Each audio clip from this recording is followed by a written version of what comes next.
Hello.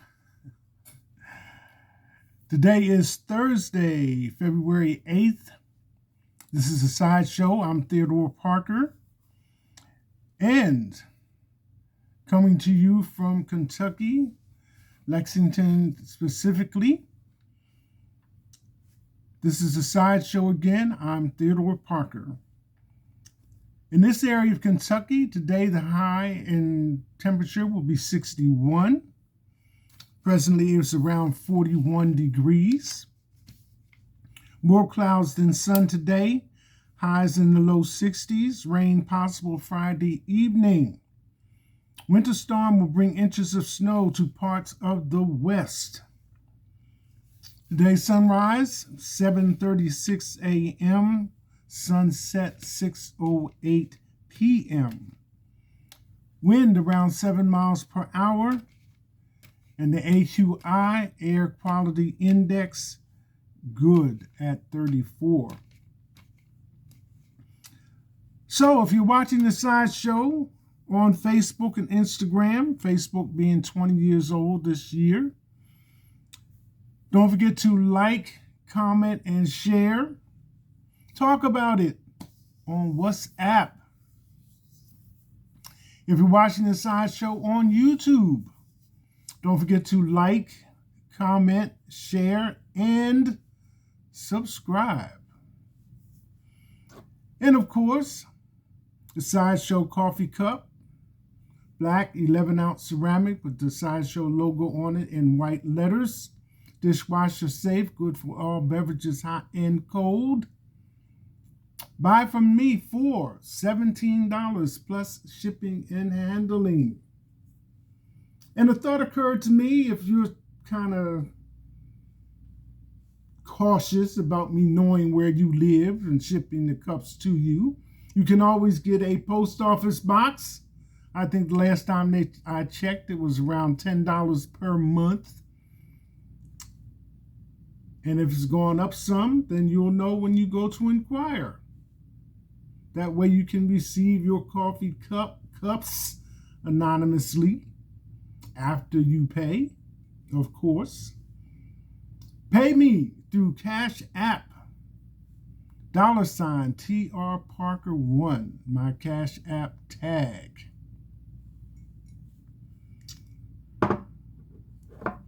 So, Black History Month, rolling right along. Saw several articles, maybe as many as 4 or 5, related to events that are deserve mention during this particular month, February 2024, Black History Month. But as I was scrolling, internet surfing, channel surfing, etc., scrolling, I ran across this article, and there's a couple more. I'm not going to take a lot of your time today. It's just so much going on, but I had to get on this one. And it's just like,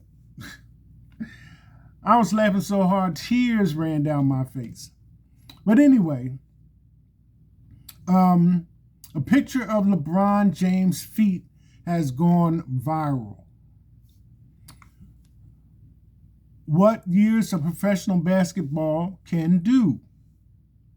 Now, first of all, it was posted on X, formerly known as Twitter. And, Black History Month, if I'm wrong, forgive me. But here we go. I don't know if you can really appreciate it as much as maybe the angle will imply. But if you notice, the big toe is under the toe next to that. The baby toe, I think, is resting on the toe next to that. I'm not sure if that's like a natural deformity or whatever the situation is.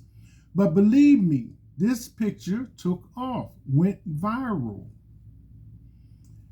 Now, I'm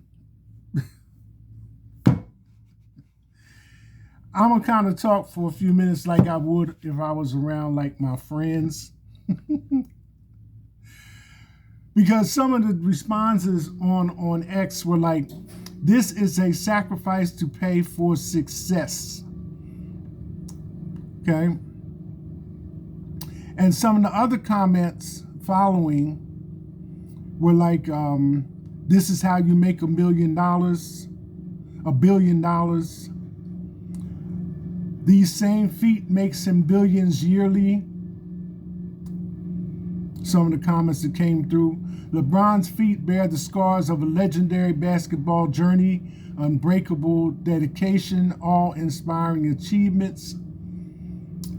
That's the outcome of Tape It Up and Go, man. This is what dedication looks like. I'm laughing, and then, to his credit, there is a short video clip of him laying on the floor talking on the phone with the cigar. But, I mean, modern medicine being what it is, you know, if you get an ACL tear or you get, excuse me, something else happens to your body, especially if you are an athlete and active in the sport of your choice,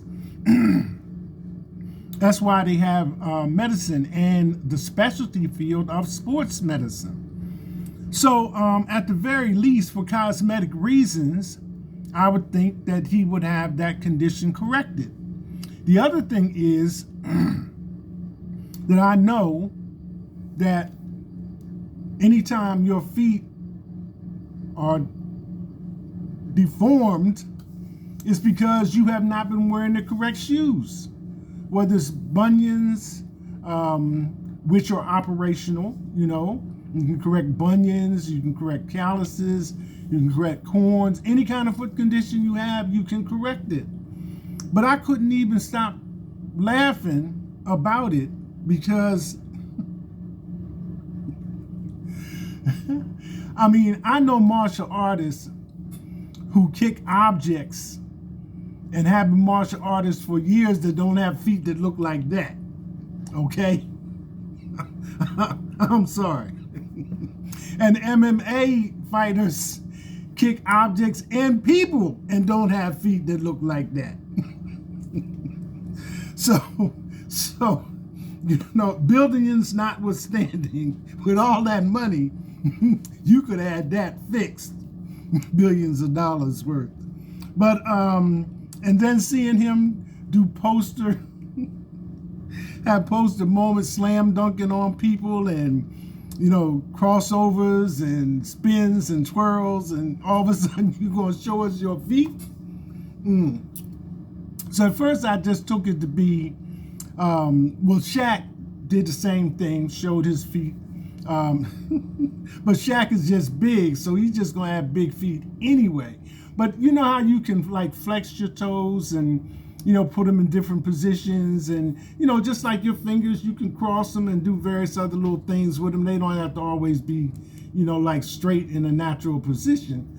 So that's what I kind of thought that he had done with this, you know, crossed this big toe over the next toe because he had the sensitivity and the digital dexterity to assume a different position. You know, just like, you know, a parent playing with their baby, you know, they give them different facial expressions to make them want to laugh and stuff like that. Like,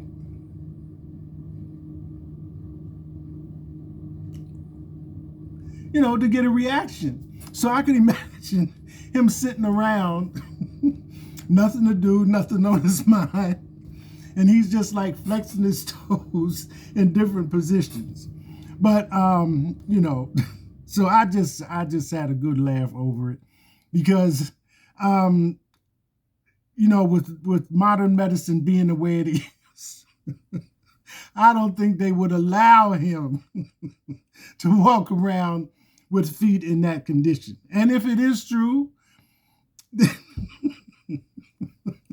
then my most humble apologies, but it had me in tears because the fans was like, billions of dollars earned on these feet, you know? And I'm telling you, if his if his feet look like that and he's designing shoes, I'm not putting my feet in them. That's for sure. And I know if they playing professional games, they don't have to wear the same shoes all the time. But I'm just saying, if that's the way your feet look, you know, medical conditions notwithstanding, and you design shoes, I'm going to be thinking twice before I put my feet in one of your shoes. Okay? Because even Yeezys, as ugly as they are, and that's in a fashion sense, had to be pulled out of mothballs and put back on the sales floor. So don't tell me, about ego. You just have to drop your ego and get into self-preservation. That's a psychological dip. Ego, self-preservation. Forget about your ego, preserve yourself. So, and then the comments went on, and as many as they put in the article, they still had 100 and some that didn't get put in. So anyway, my hat's off to you, LeBron. You've had a wonderful career. You've got your acknowledgments and everything. But your feet need some work. So here we are. LeBron James, I hope you can appreciate that. Number 23 with the Lakers. My man. So on a more serious side of things, again, it's Black History Month, and several things have gone on. Articles that caught my attention was here in Kentucky locally. Sabian Story celebrates Black History Month. Trailblazing track star Jim Green is having the track building dedicated to him. I think it was this week, because this is Thursday. And he championed, succeeded, and did several things at a time when it was very difficult for Black athletes to be accepted, let alone recognized. So he's got the whole building named after him. And he made a very appropriate comment about being appreciative and hoping that the people to use the building will have the same attitude of trailblazing. That's Jim Green. And on that note, locally, UK did come away with the win from Vanderbilt. They scored over 100 points, but if it's your team, it's your team. They were going through some losses. Everybody likes a W, but don't throw the baby out with the bathwater just because it's not what you wanted to see. So they are back with a win. But that being said, several players were out with injuries. So the next one that I wanted to share with you right quickly is this one. And it's from Shine My Crown. Hopefully you can appreciate this. This Black woman has her own tequila empire. So I'm going to touch on this right quick. Tiffany Capri Hainsworth, a woman who shocked the world with her tequila empire, is worth celebrating this Black History Month. Tiffany Capri Hainsworth,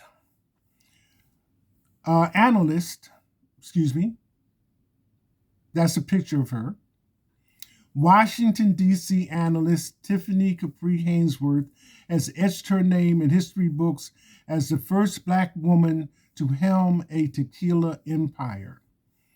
Hainsworth defied the odds and adversity to launch T Capri, a luxury tequila brand that's thriving today. After surviving a life-altering car crash in 2012 that left her with a traumatic brain injury, Hainsworth embarked on a journey of self-discovery and resilience, culminating in the realization of her lifelong dream. Launching T Capri and the torment of the COVID-19 pandemic posed significant challenges, including global supply chain disruptions. Despite initial setbacks and bottle shortages, Hainsworth pivoted swiftly, adapting her strategy to focus on tasting boxes and promoting her award-winning Blanco tequila. Hainsworth's success in navigating the predominantly male-dominated spirits industry serves as a testament to her unwavering determination and authenticity. Facing unique hurdles as a minority female entrepreneur, she remains steadfast in her mission to inspire young girls and challenge societal norms. With aspirations to expand Tea Capri's reach globally, Hainsworth remains driven by the legacy of her grandfather and the belief that anything is achievable with perseverance and dedication. So, recognition for Tiffany Capri Hainsworth. So, as we know, it's not always what we want, but sometimes what we get. So this next little article here is called 6 Privileged Phrases That White People Say Without Realizing It. And I'm just going to go through it and let y'all get what you can from it. And this is from BuzzFeed. Feminist scholar and anti-racism educator Peggy McIntosh famously described white privilege as an invisible, weightless knapsack of special provisions, maps, passports, code books, visas, clothes, tools, and blank checks. In other words, white people typically move through life unaware of all the head starts, resources, and access the color of their skin affords them. They don't recognize these unearned advantages until they're pointed out. And even then, some white people will try to deny the existence of their privilege. It should be noted that merely acknowledging your white privilege isn't enough, but it is one small and necessary step toward taking action and wielding that privilege to help dismantle the systems that oppress the Black community and other people of color in this country. We talk to educators, activists, therapists, and professors about the things white people often say that highlight their privilege without them realizing it. Number 1, it's not my job to fix racism because I'm not racist. It shows a picture of a young kid with Make America Great Again hat and sweatshirts. What you're essentially saying is that because the systemic racism doesn't hurt you personally, a privileged position to be in, you don't need to be involved in the fight against it. White people must step up to the plate, act as allies, and use their privilege for good. It takes the actions of every single person to call out racist behavior and be a part of the solution. Michelle Sahan, co-founder of From Privilege to Progress, told HuffPost, "It's a privilege to be able to only talk about race and never experience it. It is a privilege to choose not to talk about it or acknowledge it." This statement also ignores the fact that racism is largely a structural issue, not just an individual one. People of color would also like to live in a world where their skin color didn't impact the way they were treated and just never talk about race. But systemic racism is real. People of color must talk about race to navigate a system that was never meant for their freedom, and continues with the support of white silence. Number 2, I don't see color. The intent behind this statement is to demonstrate that you're not a prejudiced person. But as psychologist Elanger Turner put it, we all see racial differences unless we're visually impaired. Refusing to acknowledge the color of someone's skin is also a refusal to acknowledge the struggles they've endured and discrimination they face because of their race. For most white people, they have the privilege to receive many benefits in society based on whiteness that people of color don't receive, said Turner, an assistant professor of psychology at Pepperdine University who studies mental health among racial and ethnic communities. For example, think about the recent protests in Michigan when white men went into a state government building with guns and they didn't experience any harm. Yet Black people engage in peaceful protests and police are shooting them with rubber bullets. That's white privilege. There's no need to, number 3, there's no need to worry about the police if you're not doing anything illegal. And right here and right now, there's a picture of Breonna Taylor.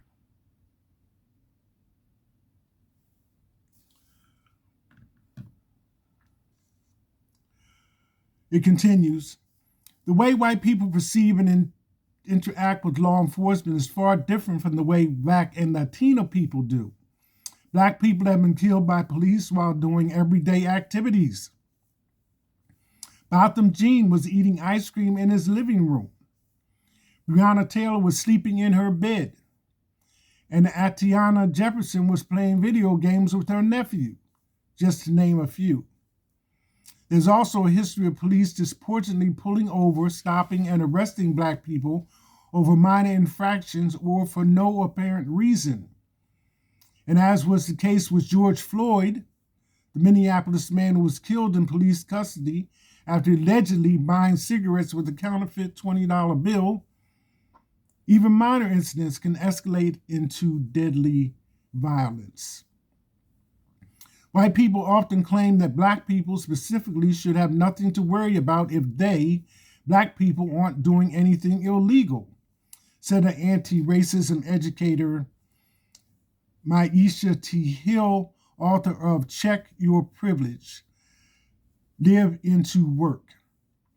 This is because white people tend to feel an innate sense of safety and security from the policing policies that racially profile and target Black people, in many cases leading to the use of excesses or even lethal force. This is a prime example of white privilege.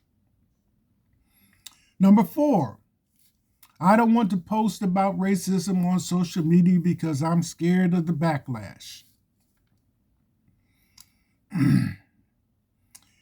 In the fear of relatives unfollowing you on Instagram or leaving all lives matter comments on your Facebook post prevents you from speaking up at all, your priorities are out of order.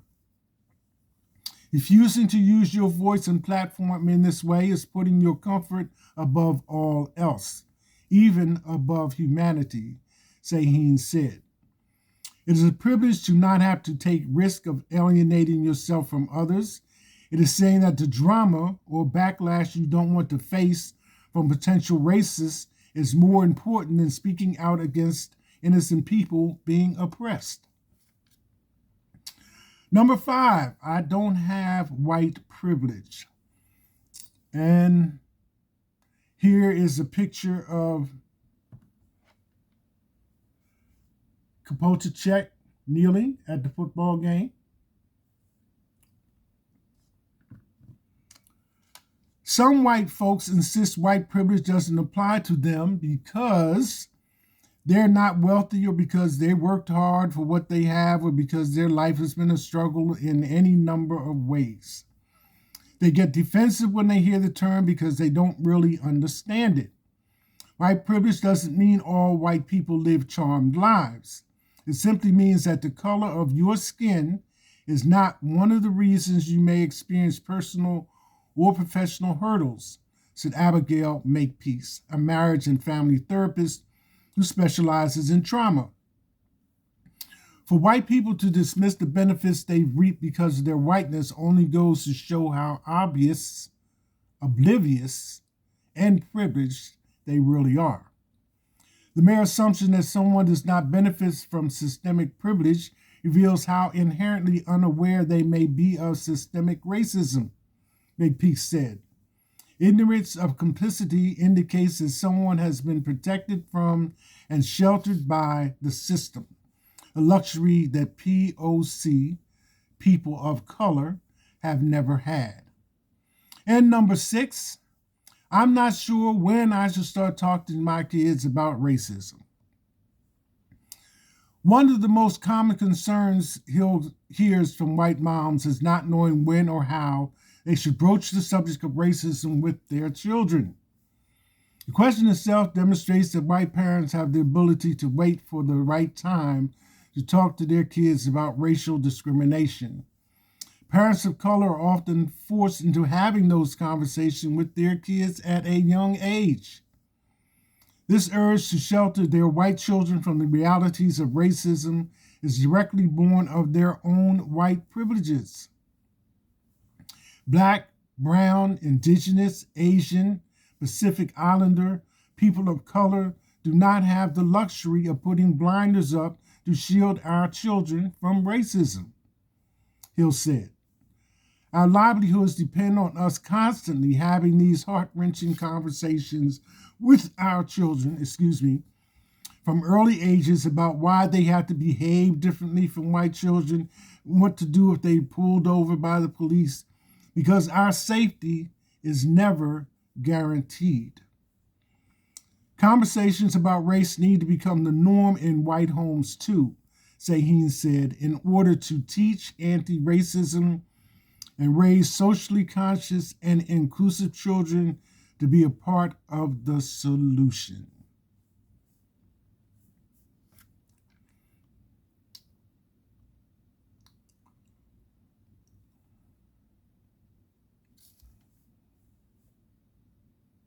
Six phages that white people say without realizing, from BuzzFeed 22 hours ago. That's it. Hashtag.